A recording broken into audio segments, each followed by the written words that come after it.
guys, Alex Hamilton, URise Education. Today we're at the Old Well on the historic University of North Carolina Chapel Hill campus. We're going to take you all around and see what they got.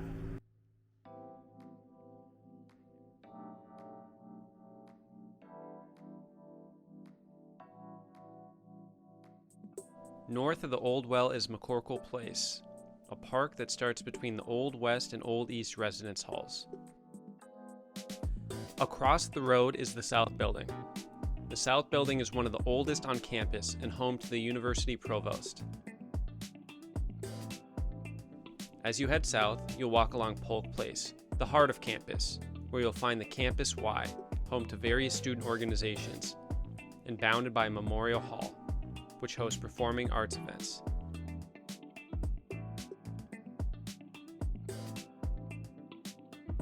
Across the quad, the steel building houses undergraduate advising. Further along is Haynes Hall, named for Robert March Haynes, a Carolina alum who went on to politics and philanthropy. Fittingly, Haynes offers students career services. Beyond that is Carroll Hall, where you'll find the Department of Journalism.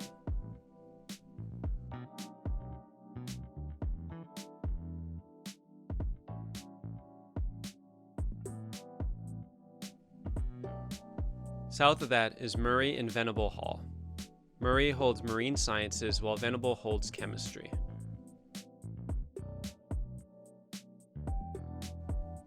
Beyond that, you'll see Gardner Hall, home to the economics department.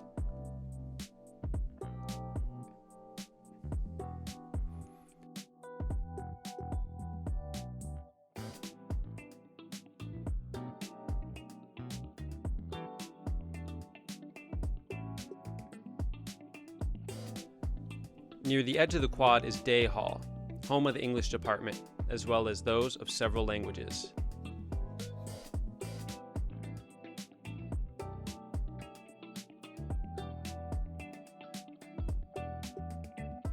Bounded to the south are the Cottle Labs for chemistry. And that brings us to the steps of Wilson Library, which contains several unique collections pertaining to Southern and North Carolinian culture. Looking north, to the eastern side of the quad, you'll see Bingham, Murphy, and Carolina Hall, departments of communication, classics, and geography, respectively.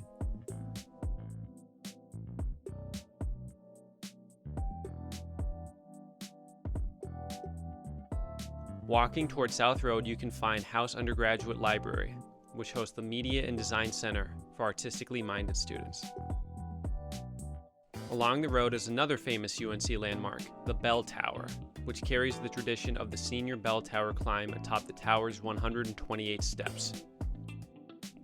Drive along Bell Tower Road and you'll get to see the UNC Genome Sciences Center, where undergraduates and med students alike take advantage of the university's state-of-the-art facilities. In the distance, you can see other UNC medical facilities. In the background there, you'll see Keenan Football Center, home to the Tar Heels, who play Division I football in the ACC with their rival Duke.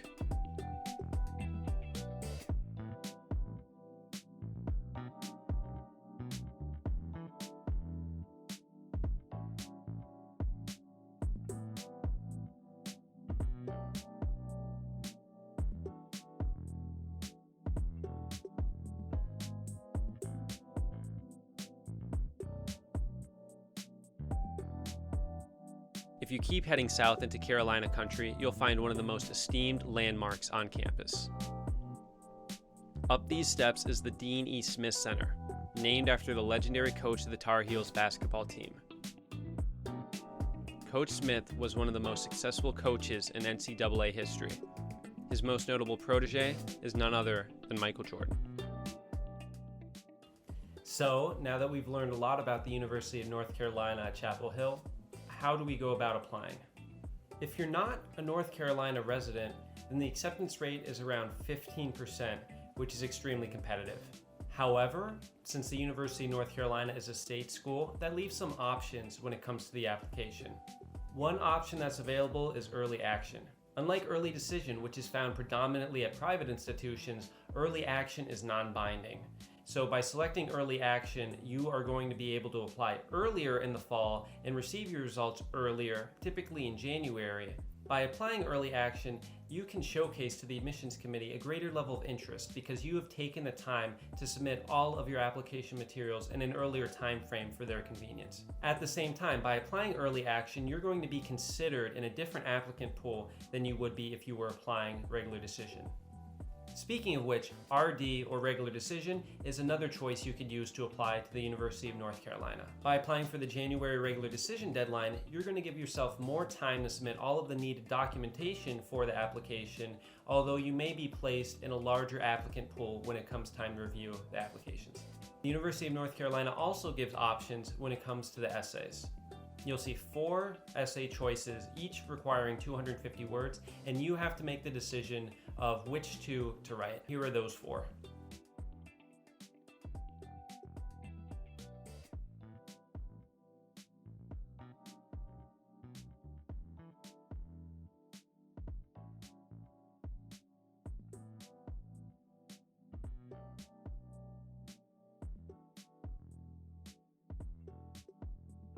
Taking a look at number 1, you're going to see that it's very similar to a typical leadership or community essay. However, in this case, you're going to be asked to write about someone who has influenced you in that regard. My suggestion, if you choose to write this essay, is to work backwards. So if you've had some kind of accomplishment in your community, think about somebody who influenced you in making that decision. For example, if you've been involved in tutoring, you can cite the teacher or tutor who helped you in that subject before you decided to become a tutor. In this way, not only will you be able to discuss somebody who's had an important impact on your life, but you'll be able to showcase how you have helped other people as a result of that impact. Option number 2 is an identity essay. If you're applying through the Common application, then you may already have a 650-word essay that focuses on your identity. Unfortunately, if you're applying to UNC through the Common App, then you're not going to be able to recycle that essay for this prompt.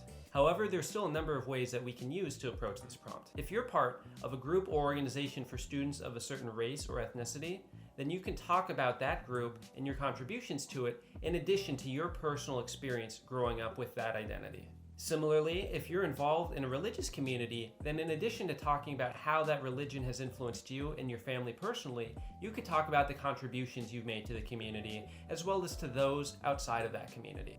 In other words, if we want to talk about how this has shaped your life experience, then in addition to talking about the personal aspects, we want to talk about your contributions on a community level. Speaking of community, here we have essay prompt number 3.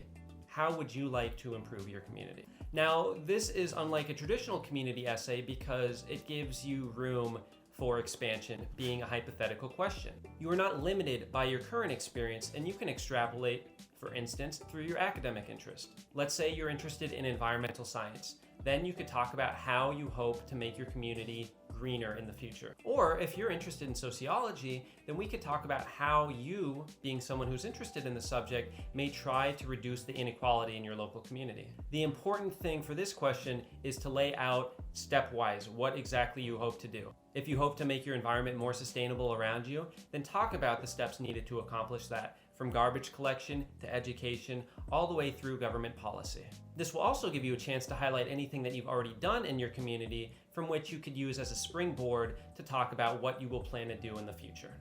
Lastly, for the 2021 application year, we have this open-ended prompt about the idea of history. What's great about this essay is you could play with it from a lot of different ways. Going back to the academic interest idea, you can play with it in terms of your potential major. If you're interested in the subject of history itself, then talk about why, and talk about how the studying of history has changed the history of you as a person. Talk about how it's made you grow, how it's made you reconsider different aspects of your life and your community. If you're interested in studying a language, then talk about how that language has evolved throughout history. If you're interested in chemistry, then talk about how human understanding of chemistry has changed, from the ancient Greeks that just believed in the 4 traditional elements of fire, water, earth, and air, to the periodic table. In either case, you have the opportunity to talk about how you, as you have grown up and experienced the history of your life, have learned more about these subjects and changed as a result. Or you could talk about history in the context of your personal growth as an individual in your community. That can tie into any kind of extracurricular clubs that you've been involved in and that you have grown in since your involvement. Or you could talk about skills or hobbies that you've developed over time and shared with others, such as your family. Whatever path you choose, what's most important for this prompt is the reflection. Since the study of history is meant to provide us knowledge for the future, we have to reflect on what information we have. So ultimately, you want to introspect into yourself and put it on paper. So looking at all of these 4 prompts, you want to choose 2 that are going to allow you to highlight different aspects of your application. For instance, since prompts 1 and 3 both focus on the community, you might want to choose one of those with 2 or 4 as to encompass a broader array of material. But because each of these 4 prompts is pretty open-ended, you should be able to recycle some material for academic interest, community, leadership, and so on. And that's all I have for you. If you have any questions about going through the application or the essays for the University of North Carolina, let me know in the comments.